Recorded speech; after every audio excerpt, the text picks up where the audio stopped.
দেখে বোঝার উপায় নেই। বিধ্বস্ত এই ড্রোনের মূল্য আনুমানিক $10 মিলিয়ন।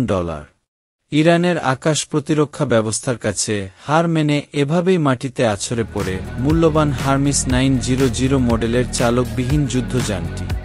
ইসরায়েলের অত্যাধুনিক অ্যাটাক্রন হারমিস 900 লক্ষ্য করে চালানো হামলার ভিডিও প্রকাশ করেছে ইরানি কর্তৃপক্ষ। দাবি, নজরদারি করতে ইরানের আকাশসীমায় পৌঁছানোর পরপরই সভাপতিত্ব করা হয়।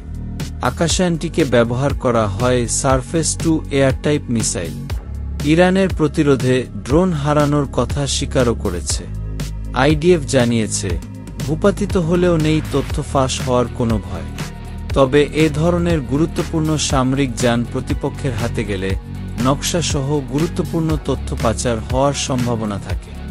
ইসরায়েলি প্রতিষ্ঠান এলবিট সিস্টেমস এর তৈরি একটি নজরদারি ড্রোন হারমিস 900, যার সাহায্যে খুব সহজেই শত্রুপক্ষের গোয়েন্দা তথ্য সংগ্রহ করা যায়। বিশ্বের সবচেয়ে বেশি ব্যবহৃত সামরিক ড্রোনগুলোরও একটি হারমিস 900। অন্যদিকে বাবার 373 মতো উন্নত আকাশ প্রতিরক্ষা ব্যবস্থা রয়েছে ইরানের সমর ভাণ্ডারে।